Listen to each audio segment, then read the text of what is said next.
নমস্কার প্রিয় দর্শক বন্ধুরা, আপনারা দেখছেন আপনাদের প্রিয় চ্যানেল কেরিয়ার আপডেট বেঙ্গলি। বন্ধুরা, সুপ্রিম কোর্টে বিরাট ধাক্কা অভিষেককে।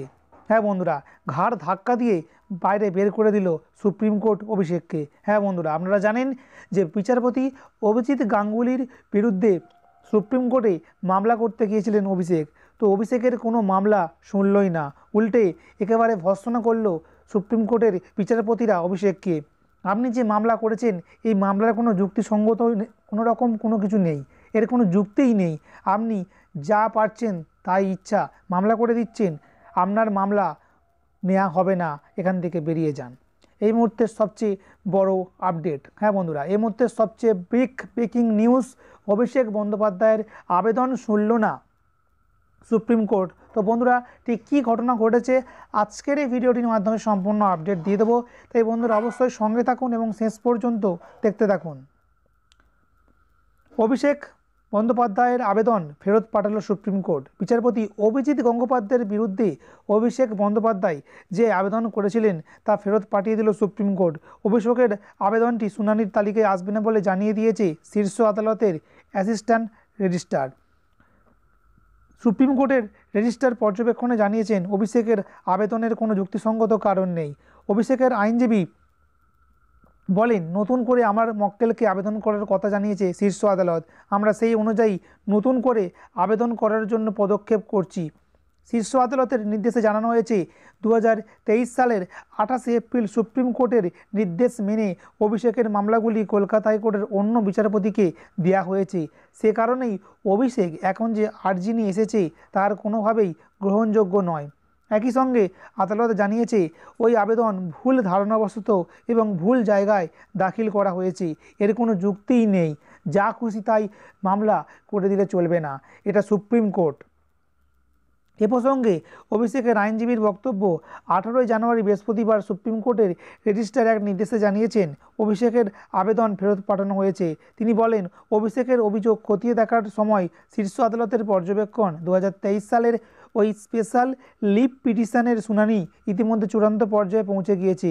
শীর্ষ আদালতের আরও পর্যবেক্ষণ, 2023 সালের 28 এপ্রিল যে নির্দেশ দেওয়া হয়েছিল তা ইতিমধ্যেই কার্যকর করা হয়েছে। বিচারপতি অভিজিৎ গঙ্গোপাধ্যায়ের এজলাস থেকে মামলা সরানো হয়েছে। রেজিস্ট্রার নতুন করে পদক্ষেপ করার কথা জানিয়েছেন। স্বাধীনভাবে আইনি প্রক্রিয়ার মাধ্যমে অভিযোগ জানানোর কথাও বলেছেন। এরপরে আইনজীবী বলেন, সুপ্রিম কোর্টের সামনে নতুন প্রক্রিয়ার মাধ্যমে অভিযোগ জানানোর জন্য পদক্ষেপ করছি।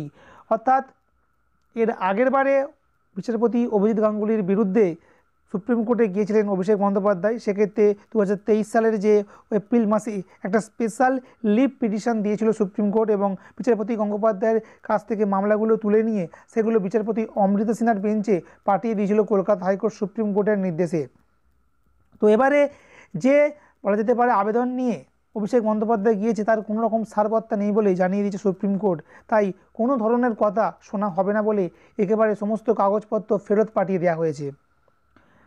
তো গত 10 জানুয়ারি বিচারপতি গঙ্গোপাধ্যায়ের বিরুদ্ধে সুপ্রিম কোর্টে দ্বারস্থ হয়েছিলেন তৃণমূল সাংসদ অভিষেক। বিচারপতি গঙ্গোপাধ্যায়ের সাম্প্রতিক কিছু মন্তব্য নিয়ে শোরগোল তৈরি হয়। সম্প্রতি বিচারপতি গঙ্গোপাধ্যায়ের অপসারণ চেয়ে একটি চিঠিও জমা পড়ে শীর্ষ আদালতে।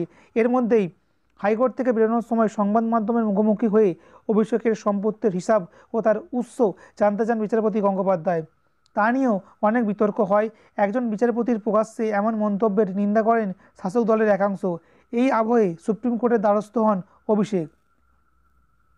অভিষেক সুপ্রিম কোর্টে 5টি আর্জি জানিয়েছিলেন। 1, অভিষেকের অভিযোগ ছিল বিচারপতি আদালতের ভেতরে বা বাইরে বাদী বিবাদী পক্ষকে নিয়ে নানা মন্তব্য করে থাকছেন, সেই সব মন্তব্য যাতে না করেন তো সেটা নিশ্চিত করতে হবে।